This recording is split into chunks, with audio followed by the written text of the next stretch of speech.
Математика пәні мұғалімдеріне арналған ұлттық біліктілік тесттің талдауы. Бірінші сұрағымыз: ұшақ 220 км/сағ жылдамдықпен ұшты. Ұшып өткен жолына қарағанда 385 км кем жол қалғанда жылдамдығын 330 км/сағ арттырды. Сонда ұшақтың барлық жолдағы орташа жылдамдығы 250 км/сағ болды. Ұшақтың ұшып өткен барлық жолдың ұзындығын табыңыз. Бірінші бөлігін x километр болса, екінші бөлігі 385 кем болады. Онда x азайтылған 385 болады. Енді бірінші бөлімде, жолдың бірінші бөлігінде жылдамдық 220 болса, екінші бөлігінде 330 км/сағ.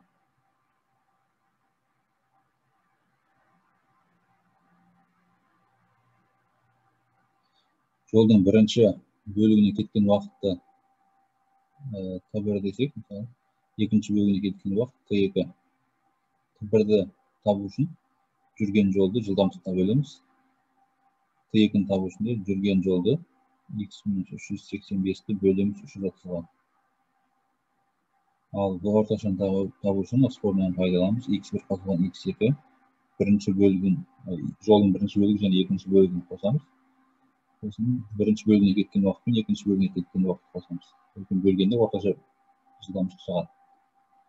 Онда есептеу үшін x1 жолдың бірінші бөлігінде x км жүрді, ал екінші бөлігінде x минус 385 км жүрді. T1 бізде x бөлінген 220 болады, T2 x минус 385 бөлінген 330 болады. Сонда орташа жылдамдық шығады. Ол бізде 250-ге тең.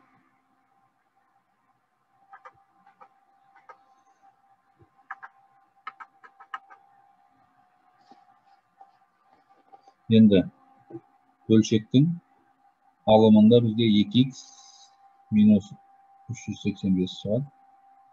Бөлімінде екі бөлшек бар. Бөлшектің бөлімі 220 мен 330 болса, ортақ бөлім 330 деп алсақ, онда біріншісіне 1,5-мен көбейтеміз. 1,5x қосылған x минус 385 бөлінген ортақ бөлім 330. Тең 250-ге. 2x минус 385 бөлімдегі бөлшекті көбейту деп алымен бөлімін ауыстырып жазайық. 330 бөлінген 2,5x минус 385 тең 250. Енді екі жақта да нөлі бар екен, нөлді қысқартып жіберсек болады. Оң жақ пен сол жақтағы нөлдерді көбейту болған үшін қысқартамыз.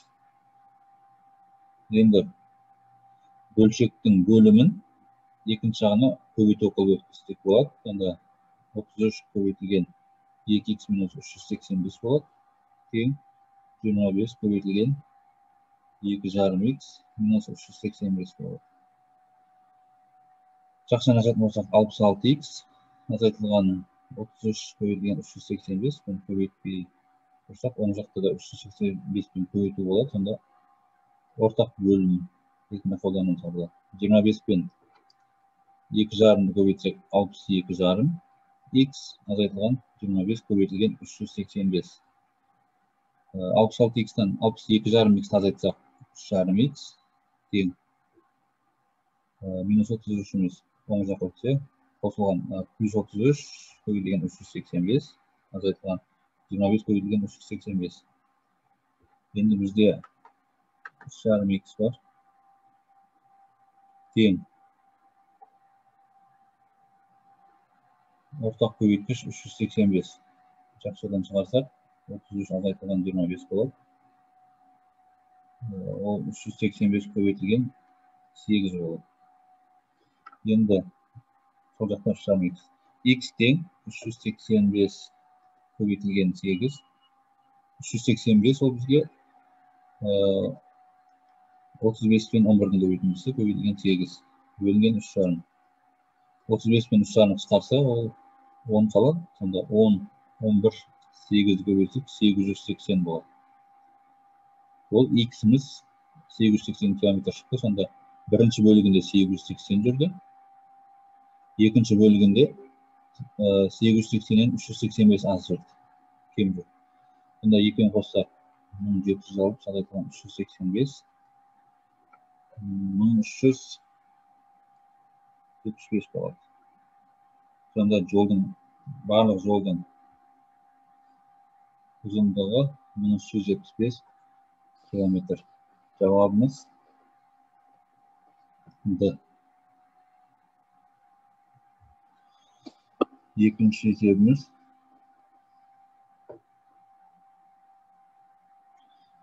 жұмысшы 15 сағатта істеген жұмыс үшін 195 теңге алды. Егер жұмыс қарқыны осындай болса, 8 сағатта қанша ақша табады? 15 сағатта 195 болса, 8 сағатта X. X табу үшін біз 8-ді көбейтеміз 195-ге, бөлеміз 15-ге. 195-пен 15 қысқарса 13 қалады, 8-пен 13 көбейтсек 104. Бұнда 104 теңге алады. 8 сағат жұмыс үшін 104 теңге ақша табады. Келесі үшінші сұрақ. 6 түрлі кітапты 3 оқушыға әрқайсысына 2 кітаптан неше түрлі тәсілмен бөліп беруге болатынын табыңыз. 3 оқушы болса, бірінші оқушыға 6 кітаптың ішінен 2-ін таңдауымыз керек. Сонда С6-дан 2-ні осы формуланы табамыз. Сосын екінші оқушыға 4 кітаптың ішінен 2-ін таңдау керек болады. С4, 2. Сосын үшінші оқушыға 2 кітаптың ішінен, қалған 2 кітаптың ішінен 2-ін таңдау керек болады. Осы үшеуін көбейтеміз. Сонда біріншісі 6 кітаптың ішінен 2-ін таңдау үшін 6 факториал бөлінген 2 факториал көбейтілген 6 минус 4 факториал. 6 минус 2 факториал. Көбейтілген 4 факториал бөлінген 2 факториал 4 минус 2 факториал. Көбейтілген 2 факториал 2 факториал 2 минус 2 факториал. Сонда біріншісінде бізде 6 көбейтілген 5 көбейтілген 4 факториал бөлімінде 2. 2 факториал 2 көбейтілген 1 2 болады. Сосын көбейтілген 6 минус 2 минус 4 факториал. Ол алымындағы 4 факториалын қысқарады. Сосын көбейтілген 4 факториалды 4 көбейтілген 3 көбейтілген 2 факториал десек, бөлімінде 2 факториал, ол 2-ге тең, көбейтілген 4 минус 2 минус 2 факториал. Ол 2-ге тең. 2 факториалдар қысқарып кетеді. Ал соңғысы 2 факториал 2 факториал қысқарады. 2 минус 2 минус 0. 0 факториалымыз 1-ге тең. Сонда 1 ғана қалып тұр. Соңғы бөлшектен. Сонда бізде 6 көбейтілген 0 2-мен 2-ні көбейтсек 4, алындағы 4-пен қысқарады. Сонда 6, 5, 3 қалды, 3-ін көбейтсек 30, 90 болады. Жауап 6 кітапты 3 оқушыға 2 кітаптан 90 тәсілмен бөліп беруге болады. Да.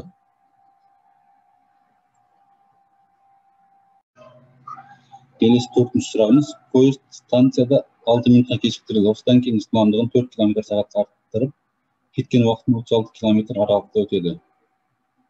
Пойыздың алғашқы жылдамдығын табыңыз. Алғашқыда жылдамдығы В болса, және Т уақыт жұмсайтын болса, сол 36 км жүру үшін В көбейтілген Т 36 болады. Ал енді екінші жағдайда жылдамдығын 4-ке арттырды, бұл плюс 4 болады. Ал уақыты 6 минутқа кешіктірілген үшін 6 минутты азайтамыз. Азайтылған 6 минут десек қате болады. Өйткені сағатпен өлшеп жатырмыз. 6 минутты сағатқа айналдырамыз. 60 минутымыз 1 сағат болса, 6 минутымыз X 6 көбейтілген 1 бөлінген 60. Ол 1 бөлінген 10 болып, 10-нан 1 болады. Сонда Т азайтылған 0,10-нан 1. Тең 36. Жылдамдығын 4-ке арттырып, 6 минут аз уақытта, сол 36 км аралықта өтіп алады. Теңдеулер жүйесі болады. Енді бұл жерде екі белгісіз бар. Біріншісінде Т-ны В арқылы өрнектеп, 36 bölünген b деп екінші деңгейдегі орнына қойып екінші деңгейдегі t-ның орнына қойып шығарамыз. Алматы ортасында 1 t-ның орнына 36 бөлінген b-ны қоямыз. 0,1 тең 36. Екі жақтан ашатын болсақ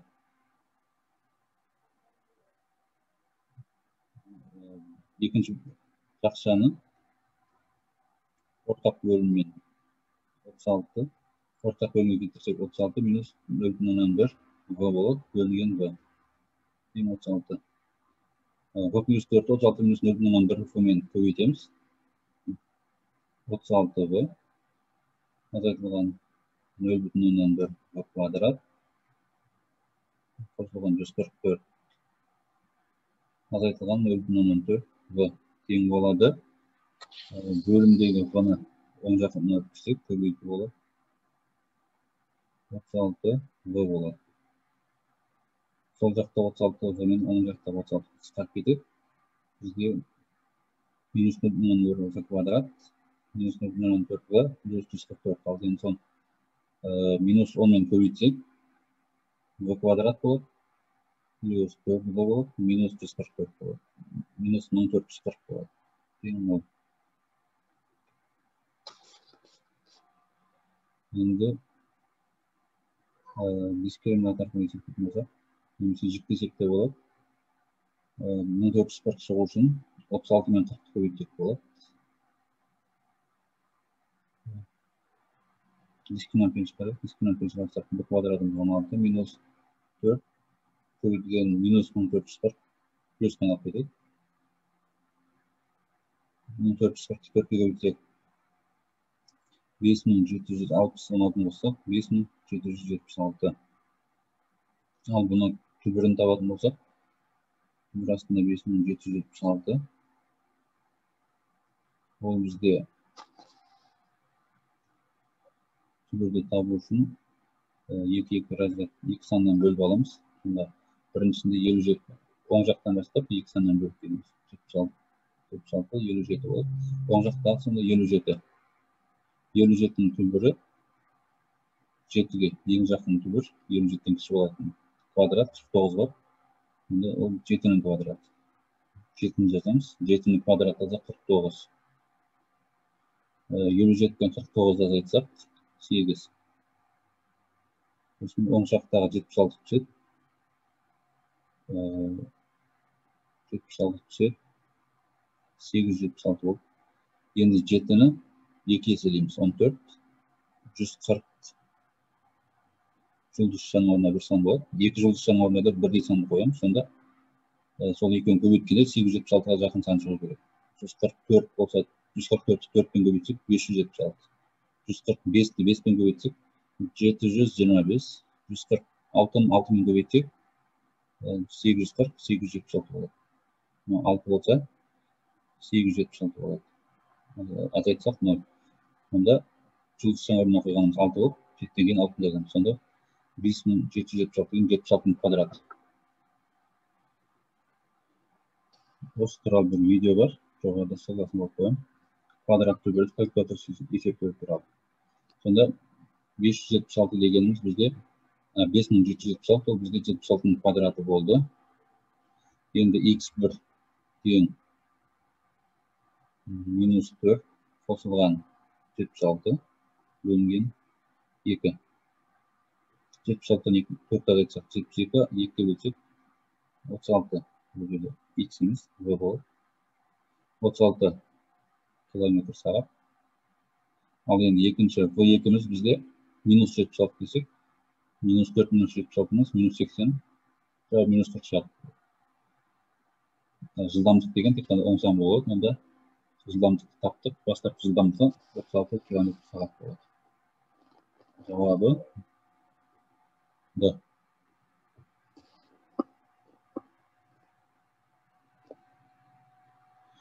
Келесі 5-ші сұрақ. Бірінші тракторшы, екінші тракторшыға қарағанда жердің белгілі бөлігін 24 сағат ерте жыртып болады. Мұны бірінші тракторшымыз X болса, X сағатта жыртатын болса, екінші трактор Y болса, біріншісі екіншісіне қарағанда 24 сағат ерте бітіреді екен. Егер екі тракторшы бірігіп істесе, онда бұл жерде 35 сағатта жыртық болады. Бұл дегеніміз 1 бөлінген X қосылған 1 бөлінген Y тең 1 бөлінген 35. Бірінші трактор осы жерде жалғыз өзі қанша уақытта жыртық болатынын анықтаңыз. Бірінші тракторшы X. Онда бірінші тракторшы екіншісіне қарағанда 24 сағат ерте бітіреді. Онда Y минус 24 X-тің орнына қойып есептесек болады. Y минус 24 қосылған 1 бөлінген Y тең 1 бөлінген 35. Енді ортақ бөлім үшеуінің көбейтіндісі болады. Сонда біріншісіне 35Y, екіншісіне 35 көбейтілген Y минус 24, үшіншісіне Y пен Y минус 24. Көбейтетін болсақ, 35Y қосылған 35Y минус 24 тең болады Y минус 24. Енді 35Y жақшаны ашатын болсақ, 35Y минус 35 пен 24 көбейтсек, 35 пен 4 көбейтсек 140, 6 көбейтсек 840. Тең Y квадрат минус 24Y. Бәрінен оң жағына жіберетін болсақ, Y квадрат минус 24 минус 35 минус 35 70 минус 70 минус 94Y 840 тең 0. Енді бұл жерде жіктесек болады. Жіктегенде 2 сан көбейтсек 840 қоссақ минус 94 шығатындай. Олар бізде минус 84Y пен минус 84 пен минус 10 болады. Жіктейтін болсақ, біріншісінде Y квадрат пен 84Y жіктесек, Y минус 84 болады. Екіншісінде минус 10 жақшадан шығарсақ, ортақ бөлікке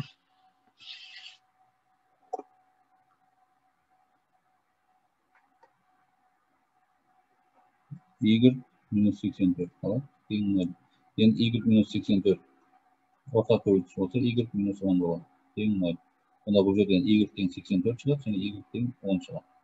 Ал енді екінші жұмысшының уақытын табу үшін 24 азайтамыз. Бірінші жұмысшының уақытын табу үшін 84-тен 24 азайтсақ 60. Мына жерде X егін алатын болсақ минус 14. Ал минус 14 сағат деген болмайды, сондықтан X тең 60-та. Жауап, бірінші жұмысшы жалғыз жұмыс істесе 60 сағатта бітіреді. Келесі 6-шы сұрағымыз.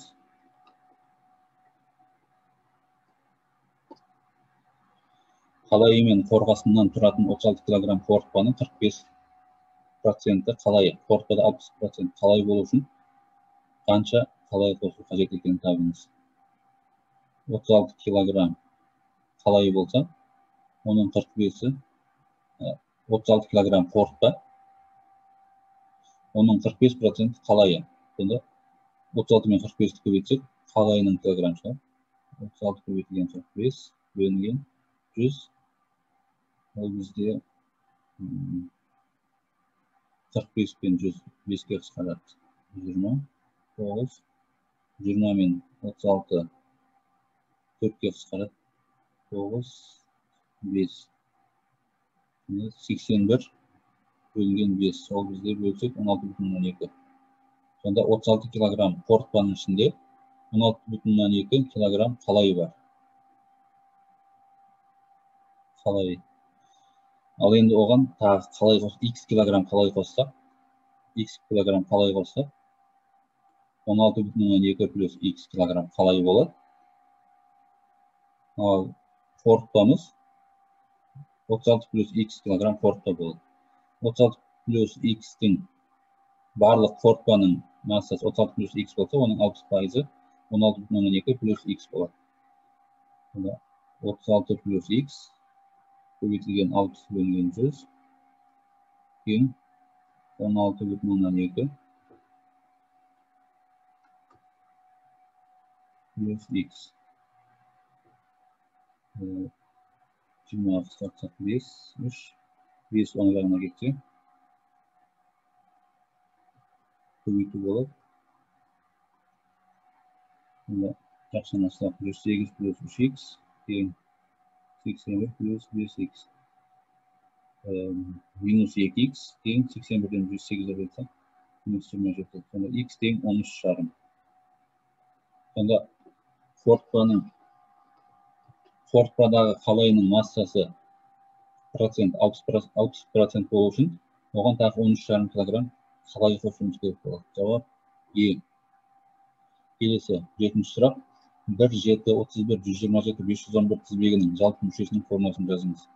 Мына жерде байқайтын болсақ, барлығы 2-нің дәрежелеріне жақын сандар. Мысалы 1 дегеніміз 2-нің 1 дәрежесін 1-де азайтамыз. 7 деген 2-нің 3 дәрежесін 1-де азайтамыз. 31, 32-ден 1-де азайтамыз. Ол 2-нің 5 дәрежесі болады. 127, 128-ден 1-де азайтамыз. Ол 128, 2-нің 7-ші дәрежесі.